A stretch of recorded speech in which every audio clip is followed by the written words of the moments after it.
गरीब डूसे वाली। कविता अपने छोटे से घर में अपने पति राहुल और बेटे अमित के साथ रहा करती थी। अमित अभी केवल 8 साल का था और राहुल का सपना था कि वो अपने बेटे को पढ़ाई करने के लिए शहर भेज सके। कविता, हमारा अमित पढ़ाई में बहुत अच्छा है। मैं सोच रहा था कि मैं अपने बेटे को बाहर पढ़ने के लिए भेजूं ताकि वो अच्छे से पढ़ाई कर सके। राहुल जी, आप तो जानते हैं ना, शहर के स्कूल की फ़ीस कितनी ज़्यादा है और हम कितने गरीब हैं। ऐसी गरीबी में हम भला अपने बेटे को शहर में कैसे पढ़ा सकते हैं। कविता, इंसान को कभी भी हिम्मत नहीं हारनी चाहिए। इंसान को हमेशा सबसे पहले खुद पर भरोसा करना चाहिए और मुझे खुद पर पूरा भरोसा है कि मैं अपने बेटे को अच्छे से पढ़ा लिखा सकूंगा। आपसे कोई नहीं जीत सकता। चलिए अब हाथ मुंह धो लीजिए, खाना लगा देती हूँ। कविता, आज तो खाने की खुशबू बहुत अच्छी आ रही है। क्या बनाया है आज? आपका मन पसंदीदा मसाला डोसा। फिर तो खाने में बहुत मज़ा आएगा। जाओ, अब जल्दी से अमित को भी बुला लाओ। वो अब तक पढ़ाई कर रहा होगा।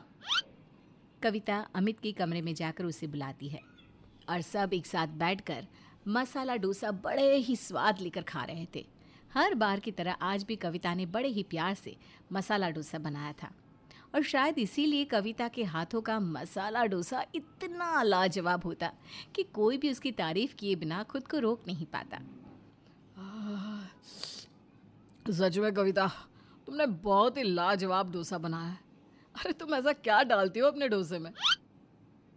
हाँ माँ, तुम्हारे जैसा मसाला डोसा तो अपने पूरे गांव में कोई नहीं बना सकता। अरे बेटा, मैंने तो इस गांव में हर किसी के हाथ का मसाला डोसा खा रखा है, पर जो स्वाद तेरी माँ के हाथों में है ना वो किसी के हाथों में नहीं है। इसीलिए तो मैं तेरी माँ को समझाता रहता हूँ कि वो खुद की अपनी छोटी सी दुकान खोल ले मसाले डोसे की। फिर हम सब अपना खुद का बिजनेस करेंगे। वैसे भी अब मैं दूसरों की नौकरी कर कर के थक चुका हूँ। अब और नहीं सुना जाता मालिक का ताना। भूलिए मत, अपना काम शुरू करने के लिए पैसों की ज़रूरत होती है और वैसे भी मेरा मन नहीं करता, मुझसे नहीं होगा। उल्टा मुझे तो डर लगता है कि मैं इतने पैसे लगाऊं और मेरा काम नहीं चला तो। ना बाबा ना, हम जैसे हैं वैसे ही अच्छे हैं।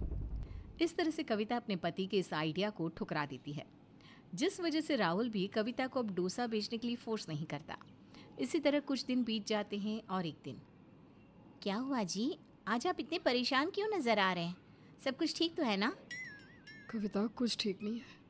अमित 8वीं पास करने वाला है। मैंने सोचा था कि इस साल जब हमारा अमित 8वीं की परीक्षा दे देगा तो मैं उसे शहर भेज दूंगा, पर पर मेरी नौकरी चली गई। लगता है अब मेरा सपना अधूरा रह जाएगा। आप ऐसा क्यों कहते हैं? नौकरी ही तो थी, एक गई है दूसरी मिल जाएगी और आपका सपना भी ज़रूर पूरा होगा। क्या हुआ अगर इस साल हमारा बेटा शहर पढ़ने के लिए नहीं जा पाएगा? हम 10वीं पास होने के बाद उसे शहर भेज देंगे। कविता की बात सुनकर राहुल कुछ नहीं कहता।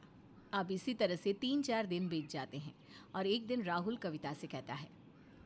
कविता, मैंने कुछ पैसे इस साल जोड़ कर रखे थे अमित को शहर पढ़ाई करने के लिए, लेकिन अब वो तो नहीं जा पाएगा।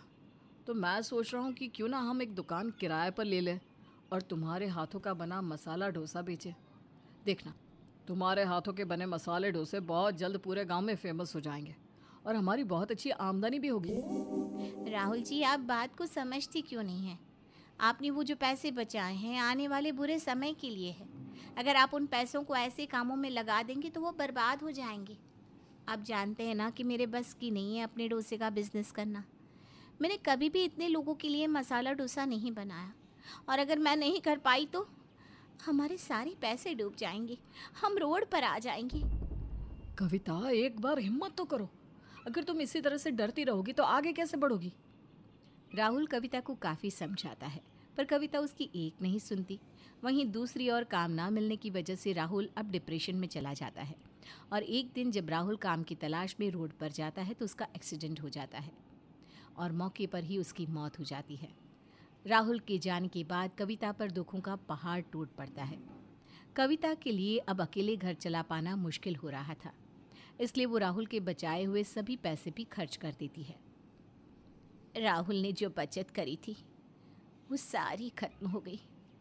अब मैं उनका सपना कैसे पूरा करूंगी? अपनी हालत देखकर तो मुझे लगता है कि अमित को आगे पढ़ा पाना भी मेरे लिए मुश्किल है। कविता ये सब कुछ सोचकर परेशान हो ही रही थी, तभी वहाँ अमित आ जाता है। अपनी माँ को परेशान देखकर उससे कहता है, माँ तुम इतनी परेशान क्यों हो? कविता अपनी सारी परेशानी अमित को बताती है, जिसके बाद अमित अपनी माँ से कहता है, माँ तुमने इतनी गरीबी, इतना दुख देखा है, खुद पर भरोसा रखो, कोशिश करने वालों की कभी हार नहीं होती। और तुम चाहती हो ना कि पापा का सपना पूरा हो, इसलिए मेरी मानो, बचे हुए इन पैसों से और अपने गहनों को बेचकर पापा का सपना पूरा करो और मसाला डोसा बेचना शुरू करो। मैं आपके साथ हूँ। अब कविता के पास और कोई रास्ता भी नहीं था। वो अपने बेटे के साथ मिलकर थोड़े पैसों से एक छोटी सी रेहड़ी लेती है और घर के बाहर मसाला डोसा बेचने लगती है। कुछ ही दिन बाद वो शाम को बाजार में जाकर भी मसाला डोसा बेचने लगती है। इसी तरह से 6 महीने के अंदर अंदर कविता के ग्राहक बन जाते हैं। अब वो सुबह शाम कविता से ही मसाला डोसा लेते और इस तरह से कविता का मसाला डोसा भी फेमस हो जाता है। ऐसे ही एक दिन, कमाई तो अच्छी हो गई है, लगता है इस साल अमित के पापा का सपना पूरा हो जाएगा। इस बार 10वीं की परीक्षा देते ही मैं अमित को शहर भेज दूंगी और अकेले ही अपना मसाला डोसा बेचने का काम देखूंगी। कविता ये सब सोच रही होती है कि तभी वहाँ अमित आता है और अपनी माँ के चेहरे पर खुशी देखकर कहता है, माँ आज तो तुम बहुत खुश हो, क्या बात है? अमित बेटा, मुझे लगता था मैं ये काम नहीं कर पाऊंगी, पर तेरे साथ की वजह से आज मुझ में इतना आत्मविश्वास आ चुका है कि अब मैं अकेले अपना मसाला डोसा बेचने का काम कर सकती हूँ। हमारी आमदनी भी पहले से काफ़ी अच्छी हो गई है, तो मैं सोच रही हूँ कि अब तुझे आगे की पढ़ाई करने के लिए शहर भेज दूँ। तेरे पापा भी तो यही चाहते थे कि तू शहर जाकर पढ़े लिखे और एक बहुत बड़ा आदमी बने। पर माँ, मैं आपको ऐसे अकेला छोड़कर कैसे जा सकता हूँ? इस समय पर तो आपको मेरी बहुत ज़रूरत है। अमित बेटा तू फिक्र ना कर, अब तेरी माँ डरपोक नहीं रही। तूने अपनी माँ को आत्मनिर्भर बना दिया है। तुझे नहीं पता, पर मैंने किराए पर दुकान खरीद ली है और आज ही मेरे पास 2 औरतें आई थी। उन दोनों को मैंने अपने पास काम पर भी रख लिया है। अब तेरी गैर मौजूदगी में वो दोनों औरतें मेरी मदद करेंगी और बदले में मैं उन्हें तनख्वाह दूंगी। ये सब कुछ सुनकर अमित को बहुत अच्छा लगता है और उसे खुशी मिलती है कि उसके पापा का सपना पूरा हुआ।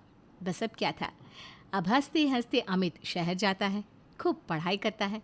कुछ ही सालों में अमित एक बड़ा आदमी बनकर गांव वापस आता है, जहां वो देखता है कि उसकी माँ का मसाला डोसा भी पूरे गांव में फेमस हो चुका है और आज उनकी एक रेडी कई सारी ब्रांच में बदल गई है। इस तरह डरपोक कविता आत्मनिर्भर बनती है और ऊंचाई के आसमान को छूती है।